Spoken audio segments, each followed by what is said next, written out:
ನಮಸ್ಕಾರ ವೀಕ್ಷಕರೇ, ನಮ್ಮ ಯೂಟ್ಯೂಬ್ ಚಾನಲಿಗೆ ನಿಮ್ಮೆಲ್ಲರಿಗೂ ಆತ್ಮೀಯವಾದ ಸ್ವಾಗತ. ಇಂದು ನಾನು ಮಾತನಾಡಲಿಕ್ಕೆ ಬಂದಿರುವ ವಿಷಯ ಏನೆಂದರೆ ಪಿಂಚಣಿಯ ಹಣ, ವೃದ್ಧಾಪ್ಯ ವೇತನ, ವಿಧವಾ ವೇತನ, ಅಂಗವಿಕಲ ವೇತನ, ಇನ್ನಿತರ ವೇತನ ಹಣಗಳು ನಮ್ಮ ಜನಕ್ಕೆ ಇನ್ನೂವರೆಗೆ ಜಮಾ ಆಗಿಲ್ಲವೆಂದು ಹೇಳುತ್ತಿದ್ದಾರೆ. ಇದು ಕರೇನೋ ಸುಳ್ಳೋ ಎಂದು ತಿಳಿದುಕೊಳ್ಳೋಣ. ಸರ್ಕಾರವು ಪಿಂಚಣಿ ಹಣವನ್ನು ಈಗಾಗಲೇ ರಿಲೀಸ್ ಮಾಡಿದೆ. ಹಂತ ಹಂತವಾಗಿ ಜನರಿಗೆ ತಲುಪ್ತಾ ಇದೆ. ನಿಮಗೂ ಹಣ ಬರಬಹುದು ಇನ್ನು ಕೆಲವು ದಿನಗಳಲ್ಲಿ, ಮತ್ತು ಇನ್ನು ಕೆಲವರಿಗೆ 3-4 ತಿಂಗಳಿಂದ ಹಣ ಬಂದಿಲ್ಲ. ಅವರು ಏನು ಮಾಡಬೇಕೆಂದರೆ ನಿಮ್ಮ ಆಧಾರ್ ಸೀಡಿಂಗ್ ಮಾಡಿಸಿ ಮತ್ತು ನಿಮ್ಮೆಲ್ಲ ಉಳಿದಿರುವ ಡಾಕ್ಯುಮೆಂಟ್ಗಳನ್ನು ತಗೊಂಡು ನಿಮ್ಮೂರಿನ ಗ್ರಾಮ ಪಂಚಾಯಿತಿ ಅಥವಾ ಗ್ರಾಮ 1 ಅಥವಾ ಗ್ರಾಮ ಲೆಕ್ಕಾಧಿಕಾರಿಗೆ ಹೋಗಿ ಭೇಟಿಯಾಗಿ. ಅವರು ನಿಮ್ಮೆಲ್ಲ ಡಾಕ್ಯುಮೆಂಟ್ಗಳನ್ನು ತಗೊಂಡು ಪರಿಶೀಲನೆ ಮಾಡಿ ಅವರು ಅಪ್ಡೇಟ್ ಮಾಡುತ್ತಾರೆ. ಆನಂತರ ನಿಂತಿರುವ ನಿಮ್ಮ ಪಿಂಚಣಿ ಹಣ ನಿಮಗೆ ವಾಪಸ್ ಬರುತ್ತದೆ. ಈಗ ನಾವು ಇನ್ನೊಂದು ಹೊಸ ಪ್ರಾಬ್ಲಮನ್ನು ನೋಡೋಣ. ವೀಕ್ಷಕರೇ, ಚಾನಲ್ನಲ್ಲಿ ಕಾಮೆಂಟ್ ಮಾಡಿದ್ದಾರೆ ಪಿಂಚಣಿಯ ಬಗ್ಗೆ. ಅವುಗಳ ಬಗ್ಗೆ ಮಾಹಿತಿ ಕೊಡುತ್ತಾ ಅವುಗಳು ಏನೆಂದು ನಿಮಗೆ ತಿಳಿಸುತ್ತೇನೆ. ಒಬ್ಬರು ಹೀಗೆಂದು ಮೆಸೇಜ್ ಮಾಡಿದ್ದಾರೆ, ಕಾಮೆಂಟ್ ಮಾಡಿದ್ದಾರೆ. ನಮ್ಮ ಪಿಂಚಣಿ ಹಣ ಬಂದಿಲ್ಲ, 4 ತಿಂಗಳಾಗಿದೆ.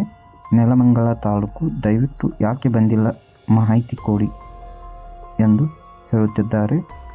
ಅದನ್ನೇ ನಂಬಿಕೊಂಡು ನಾವು ಜೀವನವನ್ನು ಮಾಡುತ್ತಿದ್ದೇವೆ ಎಂದು ಹೇಳುತ್ತಾರೆ.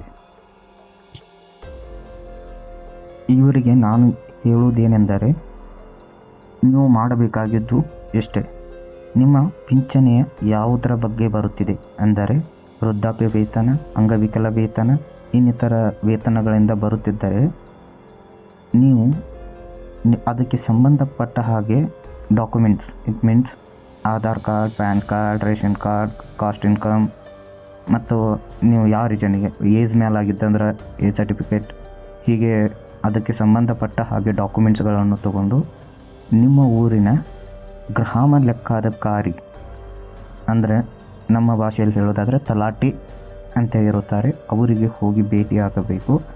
ಅವರು ನಿಮಗೆ ಸೂಕ್ತವಾದ ಮಾಹಿತಿಯನ್ನು ಕೊಡುತ್ತಾರೆ. ಮತ್ತು ಇದು ಅವ್ರ ಕೈಯಲ್ಲಿ ಮಾಡುವಂಥ ಕೆಲಸ. ಮತ್ತು ಮುಂದಿನ ಕಾಮೆಂಟನ್ನು ಓದೋಣ. ಸ್ನೇಹಿತರೆ, ಮತ್ತು ಅದೇ ಥರನೇ ಒಂದಿದೆ. ನಾರಾಯಣಪ್ಪ ಎನ್ನವರು ನಮಗೆ ಕಾಮೆಂಟ್ ಮಾಡಿದ್ದಾರೆ. ಬೆಂಗಳೂರು ಗ್ರಾಮಾಂತರ ಜಿಲ್ಲೆ, ದೇವನಹಳ್ಳಿ ತಾಲೂಕು, 4 ತಿಂಗಳಿಂದ ಪಿಂಚಣಿ ಹಣ ಬಂದಿಲ್ಲ. ಇವ್ರದ್ದು ನಾ ಹೇಳಿದ ಸೇಮ್ ಪ್ರಾಬ್ಲಮ್ ಇರ್ಬೋದು, ಅಂದರೆ ಆಗಲೇ ಹೇಳಿದ್ದೇನಲ್ಲ ಅದೇ ಸೇಮ್ ಪ್ರಾಬ್ಲಮ್ ಇರಬಹುದು. ನೀವು ನಿಮ್ಮ ಡಾಕ್ಯುಮೆಂಟ್ಸ್ಗಳನ್ನು ತಗೊಂಡು ಹೋಗಿ ನಿಮ್ಮ ಗ್ರಾಮ ಲೆಕ್ಕಾಧಿಕಾರಿಗಳಿಗೆ ಭೇಟಿಯಾಗಿ. ಮತ್ತು ಮುಂದಿನ ಕಾಮೆಂಟನ್ನು ಓದೋಣ. ಇವರು ಯಾರೋ ಕವಿತಾ ಅಂಥೇಳಿ ಮಾಡಿದ್ದಾರೆ ಕಾಮೆಂಟು. 2 ಮಂತ್ ಅಮೌಂಟ್ ಬಂದಿಲ್ಲ ಸರ್, ನೀವು ನಿಮ್ಮ ಊರಿನ ಗ್ರಾಮ ಲೆಕ್ಕಾಧಿಕಾರಿಗೆ ಭೇಟಿ ಆಗಬೇಕು ಮೇಡಮ್. ಮತ್ತು ಹುಬ್ಳಿ ಅವರು ಮಾಡಿದ್ದಾರೆ. ಅವರು ಏನು ಇಷ್ಟು ತಿಂಗಳು ಮಂತು ಅಂತ ಏನು ಮೆಸೇಜ್ ಮಾಡಿಲ್ಲ.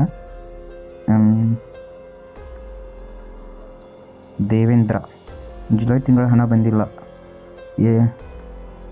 ಅಂತೇಳಿ ಬೆಂಗಳೂರು ಇವರು ಕೂಡ ಮೆಸೇಜ್ ಮಾಡಿದ್ದಾರೆ. ನಿಮಗೆ ಇನ್ನೂ ಕೆಲವು ದಿನಗಳಲ್ಲಿ ಬರಬಹುದು, ಯಾಕಂದರೆ ಜುಲೈ ತಿಂಗಳದ್ದು ಡಿಲೇ ಆಗಿದೆ. ಉಡುಪಿ ಜಿಲ್ಲೆ ಅಂಗವಿಕಲ ಪಿಂಚಣಿ ಬಂದಿಲ್ಲ, ಇನ್ನು ಕೆಲವು ದಿನಗಳಲ್ಲಿ ಬರಬಹುದು ಬ್ರದರ್. ಮಲ್ಲಪ್ಪ ಅಂಥೇಳಿ ಅವರು ಹೇಳಿದ್ದಾರೆ, ಬೆಳಗಾವಿ ಜಿಲ್ಲೆ ಅಂಗವಿಕಲ ಪಿಂಚಣಿ ಹಣ ಬಂದಿಲ್ಲ ಅಂಥೇಳಿ. ಬೆಳಗಾವಿ ಜಿಲ್ಲೆಯಲ್ಲಿ ನೀವು ವಿಶೇಷವಾಗಿ ನಿಮ್ಮ ಜಿಲ್ಲಾಧಿಕಾರಿ ಹೇಳಿದಂತೆ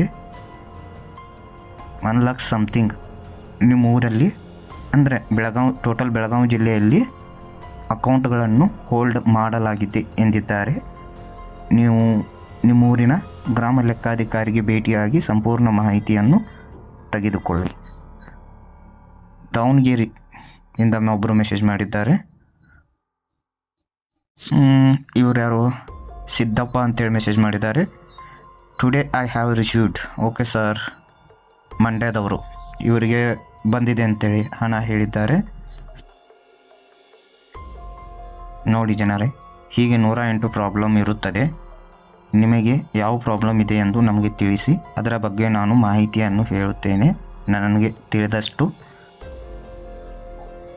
ನಿಮಗೆ ಇನ್ನೂ ಹೆಚ್ಚಿನ ಮಾಹಿತಿ ಬೇಕೆಂದರೆ ನಾನು ಒಂದು ಊರಿನ ಗ್ರಾಮ ಲೆಕ್ಕಾಧಿಕಾರಿ ಜೋಡಿ ಕುಳಿತುಕೊಂಡು ಸಂಪೂರ್ಣವಾಗಿ ಮಾಹಿತಿಯನ್ನು ಕೊಡುತ್ತೇನೆ ನಿಮಗೆ. ನೀವು ನನ್ನನ್ನು ಫಾಲೋ ಮಾಡಿ. ಮುಂದೊಂದು ದಿನ ನಿಮಗೆ ಲೈವ್ ಬಂದು ಅವರ ಜೋಡಿ ಕುಳಿತು ಮಾತಾಡುತ್ತೇನೆ ಪಿಂಚಣಿ ಹಣದ ಬಗ್ಗೆ ಅಷ್ಟೇ. ಅಲ್ಲಿವರೆಗೆ ನಮ್ಮ ವಿಡಿಯೋಗಳನ್ನು ಬೇರೆದವರಿಗೆ ಶೇರ್ ಮಾಡಿ, ಹಾಗೆ ನೋಡ್ತಾ ಇರಿ. ಪಿಂಚಣಿ ಹಣ ಯಾರಿಗೆ ಬಂದಿಲ್ಲ 4 ತಿಂಗಳಾಯಿತು, ಅದರ ಬಗ್ಗೆ ಒಂದು ಸಂಪೂರ್ಣವಾದ ವಿಡಿಯೋವನ್ನು ಮಾಡಿದ್ದೀನಿ. ಅಲ್ಲಿ ಹೋಗಿ ಆ ವಿಡಿಯೋವನ್ನು ನೋಡಿ.